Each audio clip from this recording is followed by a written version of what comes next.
नमस्कार मित्रांनो, जय शिवराय. सगळे जावई लोक आनंदी आहेत. आजपासूनच अधिक मास सुरू झालेला आहे. 17 मे तो जवळजवळ 15 जूनपर्यंत आहे. 15 जून. तर अधिक मासाचं काय महत्त्व आहे, तर पहिला हे घ्या, नोकरदारी लोकांनी एक्स्ट्रा मास आला म्हणून काही एक्स्ट्रा पगार वगैरे काही मिळणार नाही आहे. या जो प्रकार आहे 13 महिने वगैरे काही नसतात. जे आपलं वर्ल्ड टाईमटेबल आहे ते 365 दिवसाचं सूर्याच्या गतीवर आधारित आहे. आणि आपलं हिंदू संस्कृती जी आहे ती चंद्राच्या गतीवर अवलंबून आहे. आणि आपला जो महिना असतो तो 28 दिवसाचा असतो. मग ते वर्ल्ड कॅलेंडरशी कुठंतरी ते सर्व मॅच करायसाठी दर वर्षी 11 दिवसाची गॅप पडत असते. आणि ती 3 वर्षाला साधारण ती 33 दिवसाची गॅप होते. त्यासाठी मग एक महिना हिंदू संस्कृतीमध्ये एक्स्ट्रा येतो. यावेळेस ज्येष्ठ महिना एक्स्ट्रा आलेला आहे. मग आता सर्वात महत्त्वाचं म्हणजे काय की अधिक मासामध्ये काय करावं.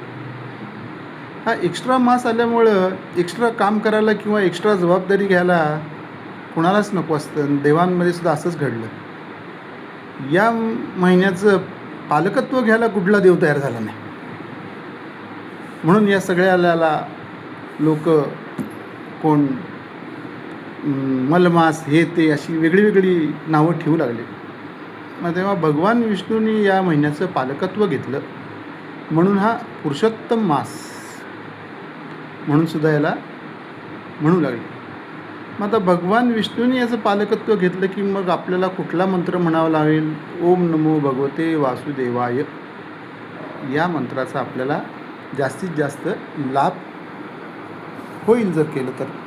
दररोज फक्त एवढा एक मंत्र म्हणा.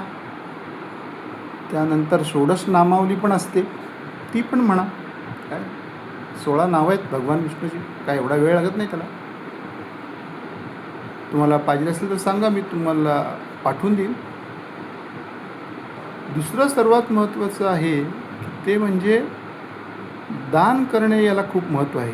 आणि त्यामध्ये दीपदान. तर दीपदानचा तुम्ही अर्थ काय काय करता. दीप म्हणजे प्रकाश, प्रकाश म्हणजे ज्ञान, ज्ञानाचे दान. म्हणजे काय की लोकांना चांगल्या गोष्टी सांगणे, चांगल्या गोष्टी शिकवणे, हे सुद्धा आपण करू शकतो. मग नेहमीप्रमाणे आपल्याला जावयाचं थाटमाट करायचं. आपला लाडका जावया आहे, होणारच ना. 33 अनारसे घ्यायचे. आपल्या ताकदीप्रमाणे तांब्याची, चांदीची ताटली घ्यायची. त्यावर ते ठेवायचे.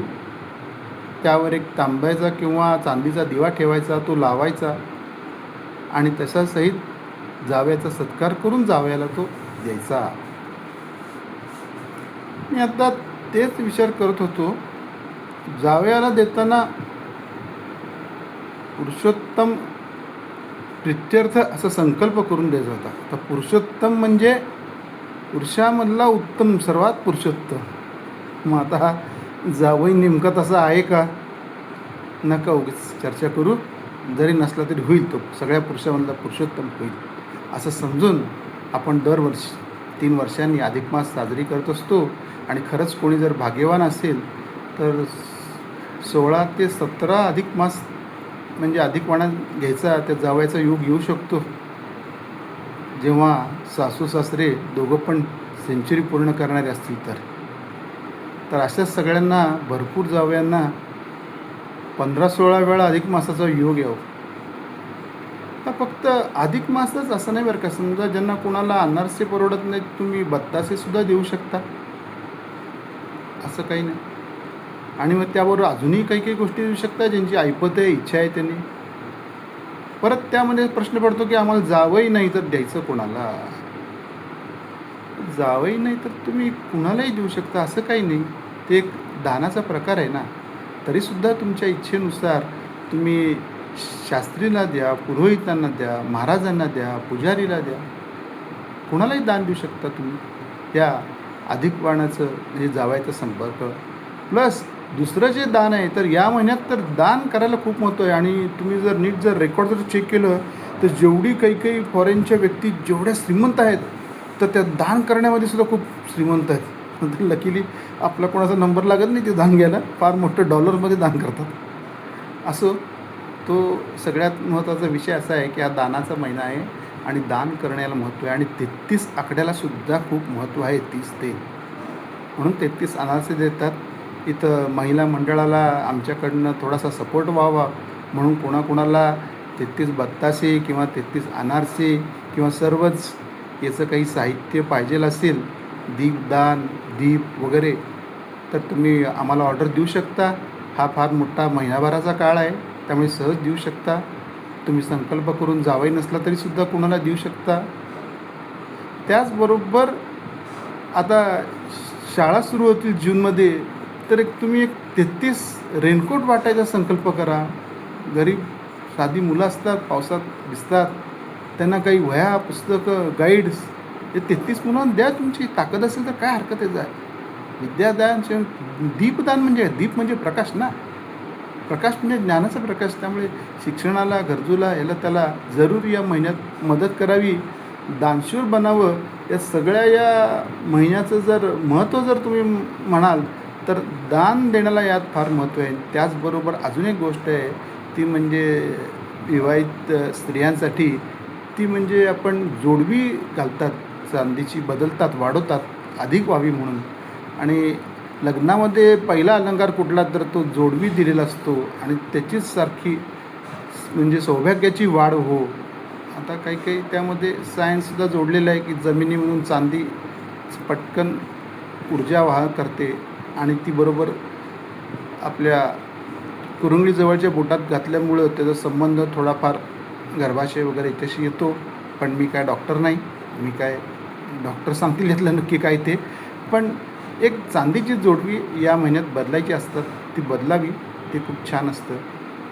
त्याचबरोबर विवाहित मुलीनं आपल्या आईची ओटीसुद्धा भरावी, की त्या ओटीचे 2 अर्थ आहेत, की पुढील जन्मही तुझ्याच पोटी मिळू दे आणि इतक्या माझं पालनपोषण करून, माझं जे विवाह करून मला जे घरं दिलंस त्याच्याबद्दल कृतज्ञता व्यक्त करायसाठी सुद्धा आईची ओटी विवाहित मुलगी भरते. मग तुम्ही म्हणाल आता हे जावई झालं, सासू झालं, मुलगी झालं, सासऱ्यांना काही आहे की नाही. शास्त्रामध्ये सासऱ्यांतर अजून काही यात काही नाही. सासऱ्याने आपलं बाल्कनीत बसावं, पेपर वाचावे, नातवंड सांभाळावी, जेवायला बोललं की यावं. माझा जरा विनोदाचा माझा स्वभाव आहे. मी अगदी शास्त्र परफेक्ट येतं आहे किंवा मला मी शास्त्र सांगतो असं माझा अजिबात हेतू नसतो यामध्ये. मी काय म्हणजे अगदी रीतिरिवाज करणारा पुरोहित किंवा भटजी वगैरे असं नाही. मी एक तुम्हाला यातून एक आठवण करत असतो, यात काय काय आपण करू शकतो. अधिक माहितीसाठी तुम्ही पंचांग आणि पुरोहितांनाच सर्व विचारलं पाहिजे. पण ही व्यावहारिकदृष्ट्यासुद्धा मी काही गोष्टी सांगत असतो यामध्ये, त्या पण करून बघायला काहीच हरकत नाही. दानाला खूप महत्त्व आहे. त्यामध्ये अन्नदान आहे, रक्तदान आहे, ज्ञानदान आहे, बऱ्याच प्रकारचे दान आहेत. ते आपापल्या ऐपतीप्रमाणे तुम्ही केलं पाहिजे. आणि दान नेमकं द्यायचं कोणाला, तर दान नेहमी गरजवंतांना दान द्यायचं, की ते मिळून त्याला आनंद झाला पाहिजे. तर आता मी फारसा तुमचा वेळ घेत नाही. तर अधिक मासासाठी तुम्हाला बत्तासे म्हणा, अनारसे म्हणा, तांब्याची ताटली म्हणा किंवा अजून काही वस्तू पाहिजे असतील, या शुभवस्तूसुद्धा आहेत आमच्याकडे. सर्व रत्न, अंगठ्या वगैरे याचासुद्धा सल्ला वगैरे असतो, वस्तू असतात, बऱ्याच गोष्टी असतात गिफ्ट द्यासारख्या. त्या तुम्ही 33 अनारशाबरोबर सुद्धा देऊ शकता. ज्यांची इच्छा आहे त्यांनी आम्हाला संपर्क करावा. आमचा नंबर तुम्हाला माहीतच आहे, 9822660762 आणि 9226251816. धन्यवाद. पुन्हा भेटूया अशाच माहितीपूर्ण व्हिडिओमध्ये. Thank you. Bye bye. Good day.